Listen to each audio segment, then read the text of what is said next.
ನಮಸ್ಕಾರ ವೀಕ್ಷಕರೇ, ನಿಮಗೆಲ್ಲರಿಗೂ ರುಚಿ ಅಭಿರುಚಿ ತಾರೆಗಳ ಸಮರಸ ಕಾರ್ಯಕ್ರಮಕ್ಕೆ ಪ್ರೀತಿಯ ಸ್ವಾಗತ ಸುಸ್ವಾಗತ.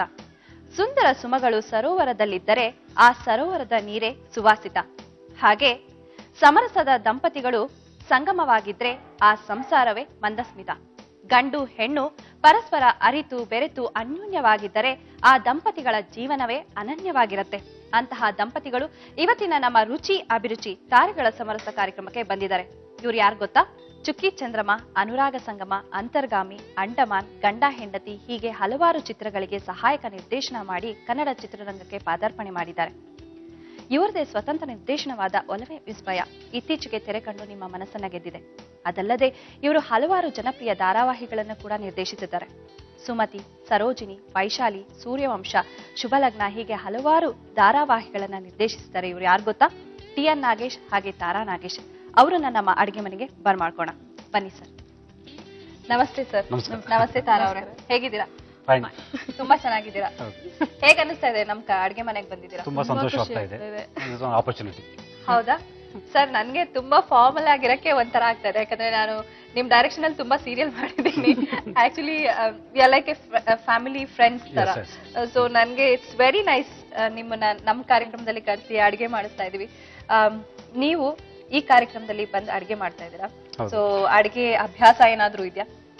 ತುಂಬಾ ಇದೆ. ಇವ್ರಿಗಿದ್ಯಾ? ಬ್ಯಾಚುಲರ್ ಮದುವೆ ಮುಂಚೆ ನಾನು ಅಡಿಗೆ ಮಾಡ್ಕೊಳ್ತಾ ಇದ್ನಲ್ಲ, ಸೊ ಹಾಗಾಗಿ ಇವರು ಊರಲ್ಲಿ ಇಲ್ಲದೆ ಇದ್ದಾಗ ಆಮೇಲೆ ಎವ್ರಿ ಸಂಡೇ ನಾನೇ ಅಡಿಗೆ ಮಾಡುವಂತದ್ದು ಒಂದು ಅಭ್ಯಾಸ ಇದೆ. ಹೌದಾ ತಾರಾ ಅವರೇ? ನೀವು ಮಾಡ್ತಿರ್ತೇನೆ. ಊರಿಗೆ ಹೋದಾಗ ನಾನು ಹೋಟೆಲ್ ಅಭ್ಯಾಸ ಕಮ್ಮಿ, ತಿಂದು ತಿಂದು ಬೇಜಾರಾಗಿರುತ್ತಲ್ಲ, ಹಾಗಾಗಿ ಮನೇಲೆ ಮಾಡ್ಕೊಳ್ಳುವಂತ ಒಂದು ಅಭ್ಯಾಸ ಇದೆ. ನಾನ್ ನಿರ್ದೇಶಕರನ್ನ ನಂಬ್ತೀನಿ. My favourite director. ಆದ್ರೆ ವೆರಿ ಅಲ್ಲ. ಮೊದ್ಲು ಯಾರು ಅಡಿಗೆ ಮಾಡ್ತಾ ಇರೋದು? ಅವರೇ ಮಾಡ್ತಾರೆ. ಇವ್ರು ಮಾಡ್ತಾ ಇದ್ದಾರಾ? Very good. ಬೇರೆದ್ರಲ್ಲೆಲ್ಲ ಲೇಡೀಸ್ ಫಸ್ಟ್ ಇರ್ತಾರೆ. ಸೊ ಅಡಿಗೆನಲ್ಲಿ ಅಡಿಗೆ ಅಂದ್ರೆ ಗಂಡ್ಸು ಅಂತ. ಹೌದಾ? ನಳಪಾಕ ಯಾವ್ದೇ ಹೋಟೆಲ್ಗೆ ಹೋದ್ರು ಗಂಡಸ ಕೈ ರುಚಿ ತಾನೇ ನೋಡೋದು. ರಿಯಲಿ ನೋಡ, ಡೈರೆಕ್ಟರ್ ಮಾಡೋ ಅಡಿಗೆ ತಿನ್ನೋದಕ್ಕೆ ನಾನು ತುಂಬಾ ಕ್ಯೂರಿಯಸ್ ಆಗಿದ್ದೀನಿ. Anyway fine, thank you Tara ಅವರೇ. ನೀವು ಕೂತ್ಕೊಳ್ಳಿ. Thank you.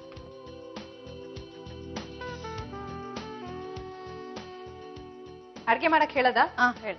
ಖಂಡಿತ ಮಾಡ್ತಾರಾ? ಮಾಡ್ತಾರೆ. ಏನ್ ಮಾಡ್ತಾರೆ? ಹೋಳಿಗೆ ಮಾಡ್ತಾರೆ. ಸರ್ ನಿಜವಾಗ್ಲೂ ಹೋಳಿಗೆ? ಹಾಲು ಹೋಳಿಗೆ ಮಾಡ್ತಾ ಇದ್ದೀರಾ? ತುಂಬಾ ಚೆನ್ನಾಗಿ ಅಡಿಗೆ ಮಾಡ್ತೀನಿ ನಾನು. ಹೌದಾ ಸರ್? ನಾನು ನಿಮ್ಗೆ ಖಂಡಿತ ಏನಕ್ಕೂ ಹೆಲ್ಪ್ ಮಾಡಲ್ಲ. ನೋಡೋಣ, it's an examination for you. ಹಾಗೆ ಹಾಲು ಹೋಳಿಗೆಗೆ ಬೇಕಾಗುವಂತಹ ಸಾಮಗ್ರಿಗಳು ಹೇಳ್ತೀರಾ? ಕೊಬ್ಬರಿ, ಹಾಲು, ಸಕ್ಕರೆ, ಗೋಡಂಬಿ, ಏಲಕ್ಕಿ ಪುಡಿ, ಕಲಸಿದಂತ ಮೈದಾ ಮತ್ತೆ ಚಿರೋಟಿ ರವೆ ಮಿಕ್ಸ್ ಮಾಡಿದಂತ ಹಿಟ್ಟಿದು. ಸೊ ಇದು ಬಾದಾಮ್ ಪೌಡ್ರು, ದ್ರಾಕ್ಷಿ, ಆಮೇಲೆ ಎಣ್ಣೆ. ಈಗ ಫಸ್ಟ್ ಎಣ್ಣೆ ಕಾಯ್ಕಿಟ್ಬಿಡೋಣ. ಸೊ ಈಗ ಹಾಲು ಕಾಯ್ಕಿಟ್ಬಿಡೋಣ. ಸೊ ಎಣ್ಣೆ ಕಾಯ್ದ್ರೊಳಗಡೆ ಹಾಲು ಕಾಯ್ದ್ರೆ ರೆಡಿ ಆಗ್ತಾ ಇರುತ್ತೆ. ಓಕೆ. ಹಾಗೆ ನಾನು ನಿಮ್ ಜೊತೆ ತುಂಬಾ ದಿವಸ ಕೆಲಸ ಮಾಡಿದ್ದೀನಿ. ತುಂಬಾ ಸೀರಿಯಲ್ ಕೆಲಸಗಳೆಲ್ಲ ಮಾಡಿದ್ವಿ, ತುಂಬಾ ಧಾರಾವಾಹಿಗಳೆಲ್ಲ ಮಾಡಿದ್ವಿ. ಆದ್ರೆ ನನ್ಗೆ ಯಾವತ್ತೂ ನೀವು ಕನ್ನಡ ಚಿತ್ರರಂಗಕ್ಕೆ ಹೇಗ್ ಬಂದಿರಿ ಅಂತ ನಾನು ಯಾವತ್ತೂ ನಿಮ್ನ ಕೇಳೇ ಇಲ್ಲ. ಸೊ ನನಗೆ ಬಾಲ್ಯದಿಂದನೂ ಚಿತ್ರರಂಗಕ್ಕೆ ಬರಬೇಕು ಅಂತ ತುಂಬಾ ಇಂಟ್ರೆಸ್ಟ್. ಸೊ ಅದಕ್ಕೆ ಮುಂಚೆ ವಿಜಯ್ ಚಿತ್ರ ಅಂತ ಒಂದು ಸಿನಿಮಾ ಮ್ಯಾಗ್ಝಿನ್ ಬರ್ತಿತ್ತು. ಸೊ ಆ ಮ್ಯಾಗ್ಝಿನ್ ನಲ್ಲಿ ಸಿನಿಮಾದ ಟೆಕ್ನಿಕಲ್ ವರ್ಡ್ಸ್ ಎಲ್ಲ ಒಂದು ಕಾಲಂ ಬರ್ತಿತ್ತು. ಸಿನಿಮಾ ಹೇಗೆ ತೆಗಿತಾರೆ, ಟೆಕ್ನಿಕಲ್ ವರ್ಡ್ಸ್ ಎಲ್ಲ ಏನು ಅಂತ. ಸೊ ಅದು ನಾನು 5th 6th ಸ್ಟ್ಯಾಂಡರ್ಡ್ ಇದ್ಬೇಕಾದ್ರೆ ಓದ್ತಾ ಇದ್ದೆ. ಸೊ ಅದು ಓದ್ತಾ ಇರಬೇಕಾದ್ರೆ ಸೊ ಆ ಟೆಕ್ನಿಕಲ್ಸ್ ನೋಡಿ ನನಗೆ ಸಿನಿಮಾ ಬರಬೇಕು ಅನ್ನೋ ಒಂದು ಆಸೆ ಬೆಳೀತು. ಸೊ ಆ ಬಾಲ್ಯದಲ್ಲೇ ಆಸೆ ಇತ್ತು. ಸೊ ನಿಮ್ಗೆ ಚಿಕ್ಕ ವಯಸ್ಸಿಂದಾನೇ ಸಿನಿಮಾದಲ್ಲಿ ಬರ್ಬೇಕಂತ ಆಸೆ ಇತ್ತು. ಬಟ್ ಆದ್ರೆ ಸಿನಿಮಾದಲ್ಲಿ ಪೇಪರ್ ಓದೋದು ತುಂಬಾ ಈಸಿ. ಎಲ್ಲರೂ ಓದ್ತೀವಿ, ನಾವು ಸಿನಿಮಾಗೆ ಬರ್ಬೇಕಂತ ಅನ್ಸುತ್ತೆ. ಅದಕ್ಕೊಂದು ರೂಟ್ ಇರುತ್ತೆ, ಅದಕ್ಕೊಂದು ದಾರಿ ಇರುತ್ತೆ. ಅನ್ಕೊಂಡು ನಾನು ಸೊ ಎಲ್ರ ತರನ ಒಂದು ಎಜುಕೇಶನ್ ಮಾಡ್ಕೊಂಡು ಬಂದ್ರೆ ಚೆನ್ನಾಗಿರುತ್ತೆ ಅಂತ ನನಗೆ ಜೊತೆನೂ ಆಸೆ ಇತ್ತು.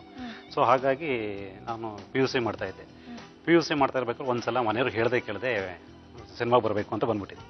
ಸೊ ಆಮೇಲೆ ಇಲ್ಲಿ ಬಂದಾಗ ಒಬ್ಬ ಬಾಲಕೃಷ್ಣ ಅಂತ ಒಬ್ಬ ಡೈರೆಕ್ಟರ್ ಪರಿಚಯ ಆದರು. ಸೊ ಅವ್ರು ಹೇಳಿದ್ರು, ನಿಮ್ಮ ಜೊತೆಗೆ ಎಜುಕೇಶನ್ ಮುಗಿಸ್ಕೊಂಡು ಬಂದರೆ ಒಂದು ಹೆಲ್ಪ್ ಆಗುತ್ತೆ, ನಿನಗೊಂದು ಕೆರಿಯರ್ ಇರುತ್ತೆ ಅಂತ. ಸೊ ಮತ್ತೆ ನಾನು ವಾಪಸ್ ಹೋಗಿ BS ಎಲೆಕ್ಟ್ರಾನಿಕ್ಸ್ ಮುಗಿಸಿ ಇಂಡಸ್ಟ್ರಿಗೆ ಬಂದೆ. ಆವಾಗ ನನಗೆ ಪರಿಚಯ ಆದವರು ನಂಜುಂಡೇಗೌಡರು. ಹಾಲು ಉಕ್ತದೆ, ನೀವು ಸಕ್ಕರೆ ಹಾಕ್ಬೋದು. ಹಾಲಿಗೆ ರುಚಿಗೆ ತಕ್ಕಷ್ಟು. ಕೆಲವರಿಗೆ ಸ್ವೀಟ್ ತುಂಬಾ ಇಷ್ಟ ಆಗಿರುತ್ತೆ, ಕೆಲವು ಸ್ವಲ್ಪ ಕಮ್ಮಿ ಇಷ್ಟಪಡ್ತಾರೆ. ಸೊ ಇದಕ್ಕೆ ಜಾಸ್ತಿನೇ ಹಾಕ್ಬೋದು, ಯಾಕಂದ್ರೆ ಹಾಲು ಒಬ್ಬಟ್ಟಾಗಿರೋದ್ರಿಂದ. ಆ ಗಟ್ಟಿ ಆದಮೇಲೆ ನಾವು ಈ ಬಾದಾಮ್ ಪೌಡರ್ ಹಾಕ್ತೀವಿ. ಓಕೆ, ಇದು ಫ್ಲೇವರ್ ಹಾಕ್ತಾ ಇದ್ದೀರಾ ನೀವು? ಏಲಕ್ಕಿ ಫ್ಲೇವರ್ ಹಾಕ್ತೀವಿ. ಬಾದಾಮ್ ಪೌಡರ್ ಜೊತೆ ಚೆನ್ನಾಗಿರುತ್ತೆ. ಸ್ವಲ್ಪ ಕುದಿಯೋದು ಗಟ್ಟಿ ಆಗುತ್ತೆ. ಈಗ ಲಟ್ಟಿಸ್ಕೋಬೇಕು. ಬಟ್ ಈ ಚಪಾತಿ ಅರಿಯೋದ್ರಿಂದ ಒಂದು ಇದೆ. ಹೌದು. ಪ್ರಾಕ್ಟೀಸ್ ಇದೆಯಾ?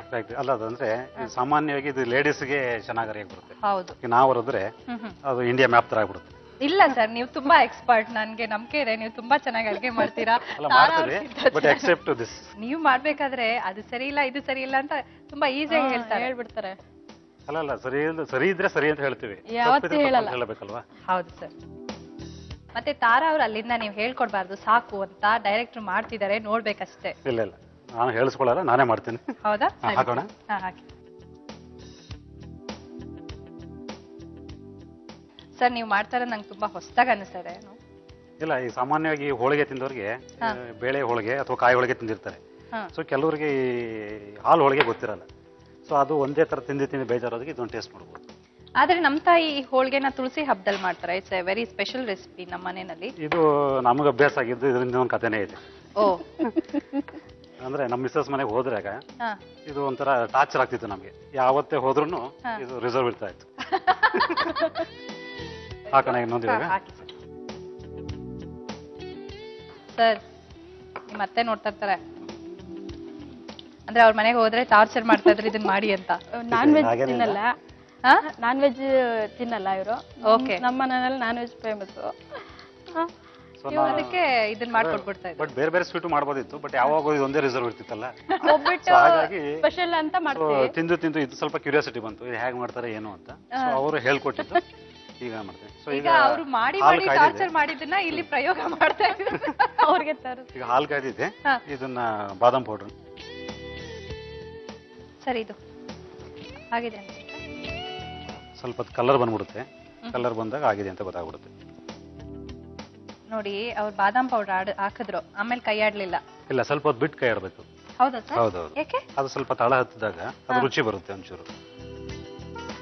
ತಳ ಹತ್ತಿದ್ರೆ ರುಚಿ ಬರುತ್ತಾ? ತಳ ಹತ್ತದೇ ಇದ್ದಾಗ ರುಚಿ ಬರುತ್ತೆ. ಇಮಿಡಿಯೇಟ್ ಮಾಡೋದಕ್ಕಿಂತ ಸ್ವಲ್ಪ ಒಂದು ಸೆಕೆಂಡ್, ಒಂದು ನಿಮಿಷ ಬಿಟ್ಟು ಮಾಡಿದ್ರೆ ಅದು ಕರೆಕ್ಟ್ ಆಗುತ್ತೆ. ಇವಾಗ ಹಾಲು ಕುದ್ದಿದೆ. ಇವಾಗ ನಾವು ಅದು ಫ್ಲೇವರ್ಗೋಸ್ಕರ ಏಲಕ್ಕಿ ಪೌಡರ್ನ ಮಿಕ್ಸ್ ಮಾಡೋದು. ಸೊ ಈಗ ಇದಾಯ್ತಲ್ವಾ ಸರ್? ಇದಾಗಿದೆ. ಇವಾಗ ಇನ್ನು ಇದು ನಾವು ಸ್ವಲ್ಪ ತಣ್ಣಗೆ ಮಾಡೋದಕ್ಕೆ ಇದು ಸ್ವಲ್ಪ ತಣ್ಣಗಾಗಬೇಕು ಬಿಸಿಲಿಗೆ. ಒಂದು ಕೆಳಗಡೆ ಇಟ್ಬಿಟ್ಟು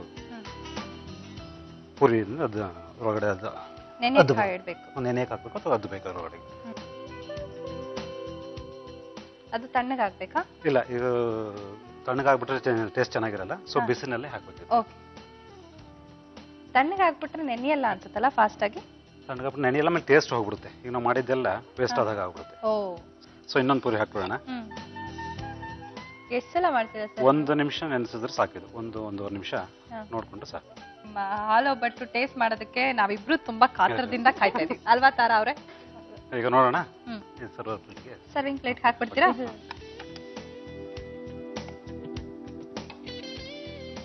ಓಕೆ.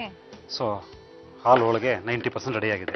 ನೆಕ್ಸ್ಟ್ ಇನ್ನ 10% ಯಾವಾಗ ರೆಡಿ ಆಗುತ್ತೆ? ಸೊ ಈಗ ರೆಡಿ ಆಗ್ತಾ ಇದೆ ಈಗ. ಸೊ ಇವಾಗ ತುಪ್ಪದಲ್ಲಿ ಹುರಿದಂತ ಗೋಡಂಬಿ ದ್ರಾಕ್ಷಿನ ಸೊ ಇದಕ್ಕೆ ಹಾಕ್ಬೇಕು.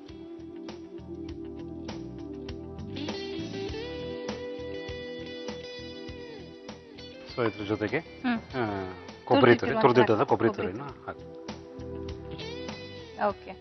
ಇದನ್ನ ಟೇಸ್ಟ್ ಮಾಡಕ್ಕೆ ನಾನು ತಾರಾ ಅವ್ರನ್ನ ಕರೆದ್ಬಿಡ್ತೀನಿ. ಬನ್ನಿ ತಾರಾ ಅವ್ರೆ. ಎನಿವೆ, ಹಾಲು ಹೋಳಿಗೆ ರೆಡಿ ಆಗಿದೆ. ಹೇಮ ಅವರೇ, ಹಾಲು ಹೋಳಿಗೆ ರೆಡಿ ಆಗಿದೆ. ಟೇಸ್ಟ್ ನೋಡಿ. Thank you so much sir, it is so nice. ನಂಗಂತೂ ತುಂಬಾ ಖುಷಿ ಆಗ್ತದೆ ನೀವು ಅಡುಗೆ ಮಾಡಿ ಕೊಟ್ಟಿರೋದು. ಹಾಗೆ ವೀಕ್ಷಕರೇ, ಬಿಸಿ ಬಿಸಿ ಆಗಿರುವಂತಹ ಹಾಲು ಹೋಳಿಗೆ ರೆಡಿ ಆಗಿದೆ.